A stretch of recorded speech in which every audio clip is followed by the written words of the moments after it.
Assalomu alaykum, hurmatli ustozlar. Demak, quyidagi misolni ko'rib chiqamiz. Demak, misol shartida aytilyapti. Asosi p ga teng bo'lgan sanoq sistemada 32x8 qo'shilgan x 9 teng y 02 tenglik bajariladi. Demak, mana shu yig'inni hisoblaganda qandaydir tenglik bajariladi ekan. X va Y harflari esa P asosli sanoq sistemasidagi raqamni ifodalaydi. Hop. X P sonining, mana bu P asosli sanoq sistema sonining o'nlik sanoq sistemasidagi qiymatlarini aniqlang deyapti. Biz birinchi mana buni topishdan oldin bu P bizaga sanoq sistema asosi ham noma'lum, X va beriladigan mana qandaydir qiymat ham noma'lum. Biz mana shuni topishimiz uchun mana bu yig'indini birinchi fikr yuritib topib olishimiz kerak. Mana shu yerda x ni ham y ni ham P asosli sanoq sistemasini ham topishimiz mumkin. Bu qanday bajariladi? Xo'p, mana bu yerdan yozamiz. Birinchi 32x 8 qo'shilgan ikkinchi mana bu qo'shiluvchini yozamiz. x 9. Ana shu ikkita qo'shiluvchini qo'shganimizda bizda chiqyapti 2 0 y chiqish kerak ekan qandaydir. Demak, bu yerda x lar bir xil son, bir xil raqam, y lar bir xil raqamligini ko'rishimiz mumkin. Demak, endi biz bu yerda qo'shiluvchilarni qarang, 3 bor, 2 bor, 8 bor, 9 bor. Biz bularni yozishimiz mumkin kamida 10lik yoki 11lik yoki 12lik yoki 13lik yoki 14lik yoki 15lik yoki 16lik va hokazo sanoq sistemaning asosi bo'lishi mumkin. Lekin undan kichik emas. Shuni bilamiz. Nima uchun? Sababi demak, o'sha qo'shiluvchilarning tarkibida 9 raqami bor. Kamida 10lik sanoq sistema. Endi biz shunday fikr yuritib topamiz. Misolimizda, demak, 8 ga 9 ni qo'shamiz. 8 ga 9 ni qo'shganimizda biz 17 ni chiqaramiz. Endi 17 ni nechidir songa bo'lganimizda demak, mana bu yerdagi qoldig'imiz 2 chiqish kerak. Nima uchun? 2 mana bu 2 ni keltirib olish. Mana bu oxirida 2 ni keltirib olish. Demak, biz bundan fikr yuritishimiz mumkinki, demak, 17 dan ayiramiz 2 ni teng 15. Endi nima uchun 2 ni ayirdim? 2 qoldiq qolish kerak-da bizga. Endi 15 ga qoldiqsiz bo'linadigan raqamlar nechta? Demak, 5 bo'linadi yoki 15 bo'linadi. Endi 15 ni 5 ga bo'lsa, 3 tadan 15 ayirsa 0 qoldiq. Xo'p, 15 ni 15 ga bo'lsa, 1 tadan ayirsa 0 qoldiq. Xo'p, tushunarli. Endi 5 ni oladigan bo'lsanglar, bu 5 lik sanoq sistemasi sifatida qaraladimi? Yo'q, qaralmaydi. Sababi 5 dan katta raqamlar ishtirok etyapti tarkibida. 8, 9 ishtirok etyapti. Shuning uchun biz 5 ni ola olmaymiz. 15 ni olar ekanmiz. Demak, biz endi mana bu 17 ni 17 dan 2 ni ayirib qo'yamiz. Xo'p, 15. Endi 17 ni bo'lamiz. Demak, qo'shganimizda 17 chiqdi. Endi 15 lik sanoq sistema ekanligini bildik. 15 lik sanoq sistema. Demak, 17 ni 15 ga bo'lsak, bittadan 1 kira 15 15. Demak, 17 dan 15 ni ayiradigan bo'lsak, 2 qoldiq. Ana shu 2 qoldiq mana bu yerga yoziladi. 1 dilda qolyapti. 1 dilda. Endi yana qandaydir songa, qandaydir sonni qo'shsak, bizda 1 dilday bilan 0 bo'lish kerak, qandaydir 0 bo'lish kerak va uni qandaydir bir oldidagi qoldig'i dilda bo'lish kerak. Oldidagi raqam bizda dilda bo'lish kerak. Keyin shu yerga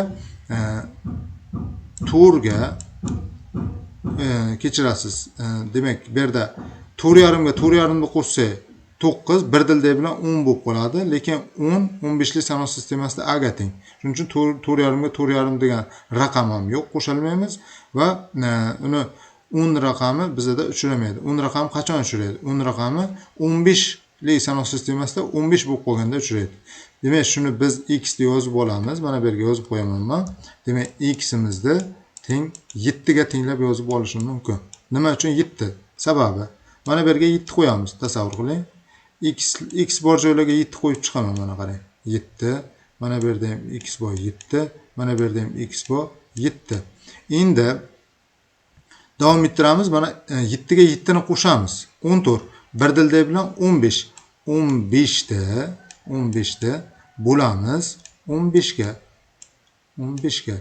Demak, bittadan 1 kira 15 15. 15 dan 15 ni ayiradigan bo'lsak, 0. Demak, mana shu 0 mana bu yerga yozildi. Endi hop, mana bu yerda 7 bor ekan. Endi y ni topib olishimiz mumkin. X ni topib oldik, 7 likni isbotladik. Demak, qarang. Demak, bu yerda 2 ga 7 ni qo'shsak 9, mana bu bir dilday bilan 10, 15lik sanov sistemasidagi 10 nimaga teng? Demak, A ga teng. Demak, mana shu A ni yozamiz mana bu yerdan.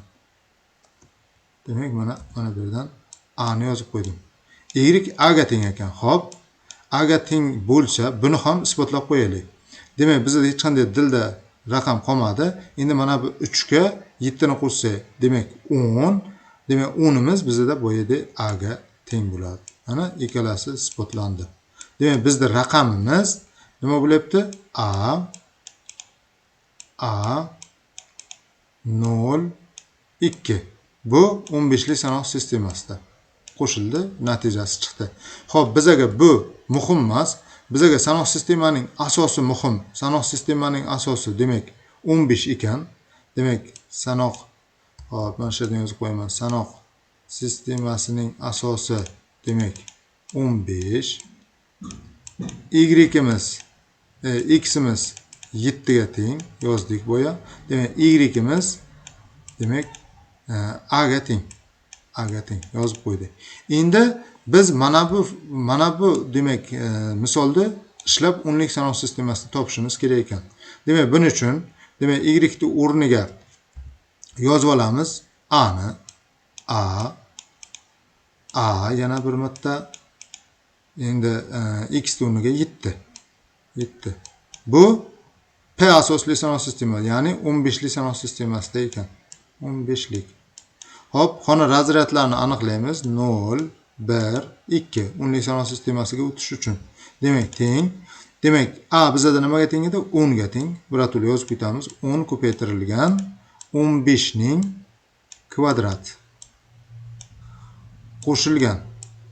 Keyingi A yana 10 ga teng. 10 ko'paytirilgan 15 ning birinchisi qo'shilgan.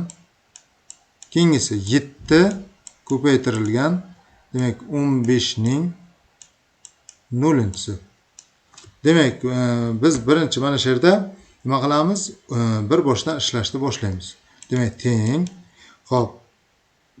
15 ning kvadrati bizda 225. 225 da demak 10 ga ko'paytiradigan bo'lsak, 2250 bo'ladi. Men pastdan yozaman. Demak, 2250. Hop. 50. Bunga qo'shilgan demak keyingisi demak 15 ning birinchisi 15 ga teng. 10 ga ko'paytiradigan bo'lsak, 150 bo'ladi. Qo'shilgan. Keyingisi 15 ning 0-si 1 ga teng. 7 kira 1 7 teng. Demak, 2250 ga qo'shamiz. 150 ni 2400 bo'ladi. 2400 ga 7 ni qo'shadigan bo'lsak, 2407 bo'lar ekan 10lik sanov sistemasida. Demak, bizdan so'ralyapti sonning 10lik sanov sistemasidagi qiymatini aniqlang deyapti. Demak, 10lik sanov sistemasida bizda 2407 ga teng ekan. E'tiborlaringiz uchun rahmat. Salomat bo'lasizlar.